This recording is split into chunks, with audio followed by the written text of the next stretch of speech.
بالله من الشيطان الرجيم. بسم الله الرحمن الرحيم. السلام عليكم ورحمة الله وبركاته. الحمد لله رب العالمين، والصلاة والسلام على أشرف الأنبياء والمرسلين وعلى آله وصحبه أجمعين. سبحانك لا علم لنا إلا ما علمتنا إنك أنت العليم الحكيم. رب اشرح لي صدري ويسر لي أمري واحلل عقدة من لساني يفقه قولي. أما بعد، فيا عباد الله اتقوا الله، أوصيكم وإياي بتقوى الله، فقد فاز المتقون. Sidang penonton yang saya kasih sekalian, marilah sama-sama kita mulakan majlis ilmu kita pada hari ini dengan membaca doa insya-Allah. Okey. Bismillahirrahmanirrahim. Allahumma aftah alaina hikmataka wanshur alaina min khazain rahmatika ya arhamar rahimin. Allahumma faqihna fid din wa'allimna ta'wil wahdina siratakal mustaqim. Walhamdulillahi rabbil alamin. Sidang penonton yang saya kasihi sekalian, mudah-mudahan semua berada dalam keadaan sihat walafiat hendaknya insya-Allah. Dan kepada para alim ulama, tuan-tuan guru, ustaz-ustaz, ustazah-ustazah, para asatizah, para asatizah, dan juga tidak lupa juga kepada sahabat-sahabat saya yang berada di luar, mereka-mereka yang mahir dalam bidang fiqh, iaitu di kalangan fuqaha yang ada. Tuan-tuan guru, kalau ada sebarang salah silap daripada saya, harap diberi tegurannya daripada insan yang kerdil yang hanya ingin berkongsikan ilmu. Orang yang miskin, sikitlah benda yang hendak dikongsikan. Berbeza dengan orang yang kaya, banyak dia boleh kongsi. Okey, sidang penonton yang saya kasih sekalian. Baik. Biasa suatu ketika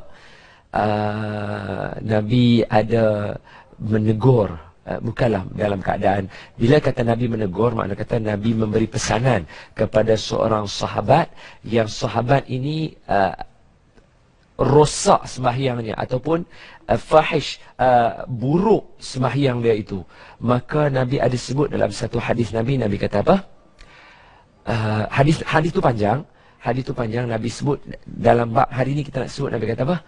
Summasjud hatta tatma'inna sajidan thumma irfa' hatta tatma'inna jalisan thumma isjud hatta tatma'inna sajidan. Itu Nabi ajar dia.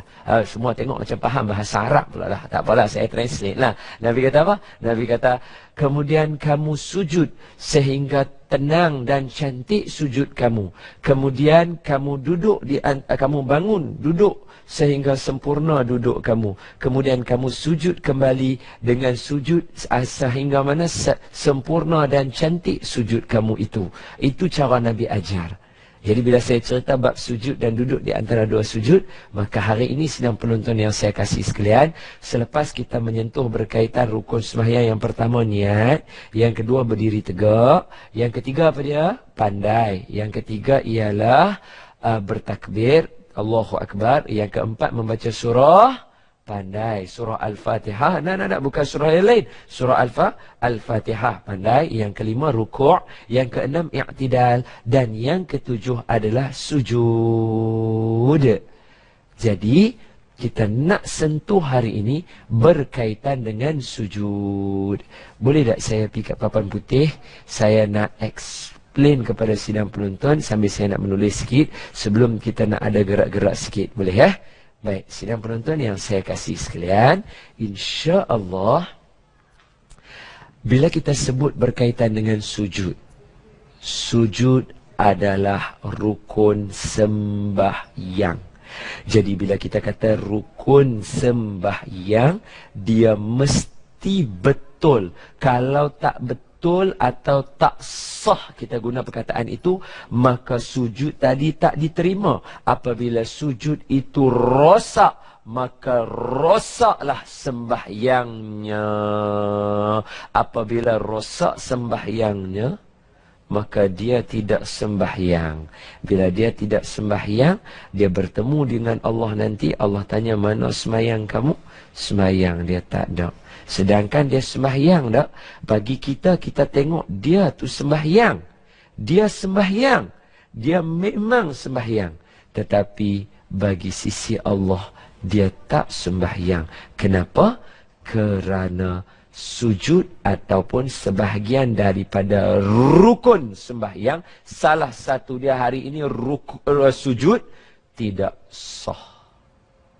Okey, jadi hari ini kita tumpu sikit dan kita beri perhatian. Tak apa, kita ambil masa sikit nanti untuk cerita bab sujud, boleh lah? Bismillahirrahmanirrahim. Sedang penonton yang saya kasih sekalian, sujud. Semua orang tahu sujud itu apa? Sujud itu apa? Semua orang tahu. Tengok, sidang penonton tengoklah. Sujud. Sujud. Okey, alamak. Ini ya, silap. Sujud. So, bila kata sujud, satu orang yang membuat sesuatu perbuatan. Makna sujud ialah, makna sujud datang daripada perkataan sajadah. Sajadah, okey, sajadah. Sebab tu kita kata masjid. Masjid dia makan. Apa dia? Dia ada mim makan, ada tambah depan mim. Masjid. Apa masjid? Sajadah, sujud, masjid, tempat sujud. Tempat sujud makna kata apa? Tempat sembahyang lah. Alright, okey. So sujud ini makna dia apa? Sujud makna dia ialah satu orang, kita kata seseorang yang buat apa? Mengenakan dahinya ke lantai. Yang tu makna sujud. Jadi satu orang yang sujud, sidang penonton yang dimuliakan, ialah perbuatan satu orang mengenakan dahinya. Mengenakan dahinya ke lantai, atau kita guna istilah tempat sujud. Saya tak gunakan tempat sujud sebab apa? Sekali orang sujud kat dinding. Boleh tak tempat sujud? Tak boleh lah sujud kat dinding. Dia mesti lantai. Lantai kat mana? Lantai di bawah lah. Jadi meletakkan dahi ke lantai, maka itu sujud. Boleh. Sujud seseorang mengenakan dahinya ke lantai. Jadi kalau satu orang dia duduk lagu ni, contohlah orang ni dia pandai, kita kata apa, pandai gimnastik apa, dia buat pak, dia letak kepala dia macam tu, dia tak turun, kepala dia saja turun, sak dia letak. Adakah dia sujud? Maka kalau ikut betul-betul dia sujud.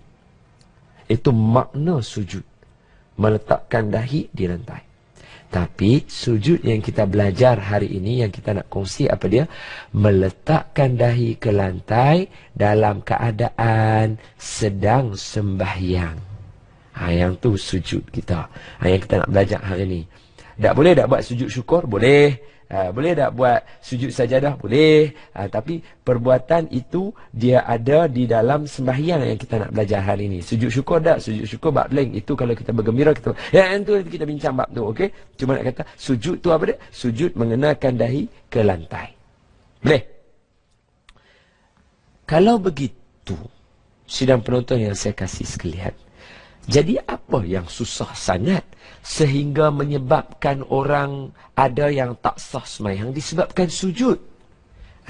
Sujud ini dia berdasarkan perintah Allah. Allah sebut dalam surah Hajj, surah Al-Hajj. Allah kata apa? Isjudu warka'u.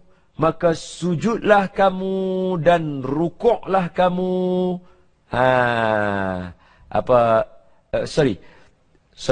Usjudu warka'u.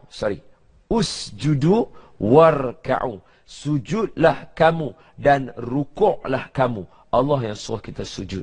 Maka sujud ini berlaku ketika mana kita sembahyang dan kita sujud. Kalau orang yang main bola, contohnya dia sepak bola gol, dia sepak bola, kemudian dia lari-lari, pak, dia sujud. Yang tu pun kira sujud ke? Nanti dulu. Sekejap lagi kita bincang. Boleh? Okey, sidang penonton yang saya kasih sekalian, saya yang ni di sini saja saya nak sentuh bab ini dan saya nak banyak duduk di kawasan ini sebab saya nak bagi penerangan kepada sidang penonton sekalian. Boleh dah? Okey, selesai bab ni. Ada apa-apa lagi yang saya boleh kongsi? InsyaAllah tak ada. Yang lain semua saya nak buat praktikal bagi kita nampak. Boleh tak sidang penonton yang saya kasih sekalian? Okey. Baik, sidang penonton. Biasa satu ketika apabila baginda Nabi SAW dalam peristiwa Isra' dan Mi'raj, Nabi naik ke Sidratil Muntaha dalam Mi'raj. Ini cerita dia lah. Okay. So, macam ni. Pada suatu hari, apabila Nabi diisra'kan oleh Allah Subhanahu wa Ta'ala, bersama-sama dengan Nabi ada Jibril alaihissalam. Nabi sampai dekat Masjidil Aqsa dekat Palestin, maka Nabi pun dimi'rajkan untuk naik ke Sidratil Muntaha. Jadi bila Nabi naik ke Sidratil Muntaha, ada sesuatu yang Nabi perasan, yang Nabi ternampak, yang Nabi terlihat. Nak tahu apa dia? Kita sambung selepas ni insya-Allah. Okey.